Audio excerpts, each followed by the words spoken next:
الحمد للہ رب العالمین والعاقبۃ للمتقین والصلاة والسلام علی سید الانبیاء والمرسلین اما بعد فاعوذ باللہ من الشیطان الرجیم بسم اللہ الرحمن الرحیم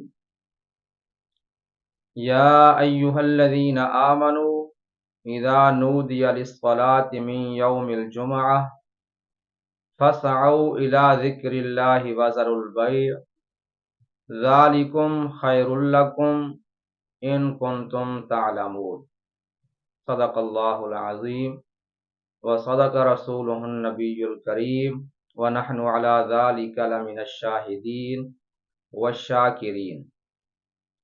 ناظرین کرام، یہ آیہ مبارکہ جس میں نماز جمعہ کی فضیلت ہے،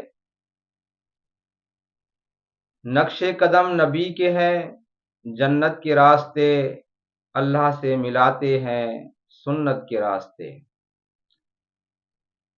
اس میں کوئی شک والی بات نہیں ہے کہ جمعہ کا دن ملت اسلامیہ اور مسلمانوں کے لیے ایک بہت بابرکت دن ہے،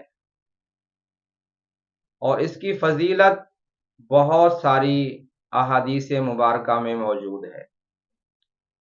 حضرت انس بن مالک رضی اللہ تعالی عنہ سے روایت ہے کہ آپ صلی اللہ علیہ وسلم نے ارشاد فرمایا،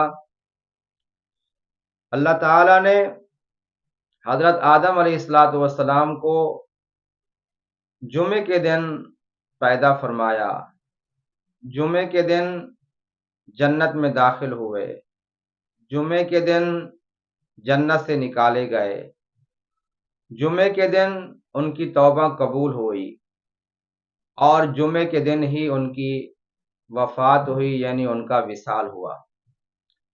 حضرت عبداللہ بن مسعود رضی اللہ تعالی عنہ سے روایت ہے، وہ کہتے ہیں کہ آپ صلی اللہ علیہ وسلم نے ارشاد فرمایا کہ جمعے کے دن ناخن تراشنا یہ سنت ہے، اور اس سے بیماری سے، غربت سے، افلاس سے نجات ملتی ہے جو بندہ جمعے کے دن ناخن تراشتا ہے۔ ایک بہت بڑے بزرگ کا قول ہے، وہ کہتے ہیں کہ میں خلیفہ ہارون رشید کے پاس گیا تو وہ جمعے کے دن ناخن تراش رہے تھے، ناخن کاٹ رہے تھے۔ میں نے پوچھا کہ آج جمعے کا دن ہے، آپ ناخن کاٹ رہے ہیں؟ انہوں نے کہا جی، اس لیے کہ اس سے بیماری دور ہوتی ہے اور غربت دور ہوتی ہے۔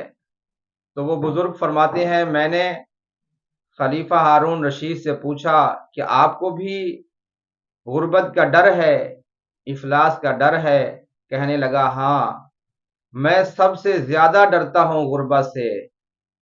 دیکھیں، ایک حدیث مبارکہ میں آتا ہے کہ بعض غربت انسان کو کفر تک پہنچا دیتی ہے۔ اللہ تعالیٰ سے دعا ہے کہ اللہ تعالیٰ ہمیں افلاس سے، غربت سے بچنے کی توفیق عطا فرمائے۔ اور جمعے کے دن ناخن کاٹنا سنت بھی ہے، اور اس سے بیماری سے نجات بھی ملتی ہے اور غربت بھی دور ہوتی ہے۔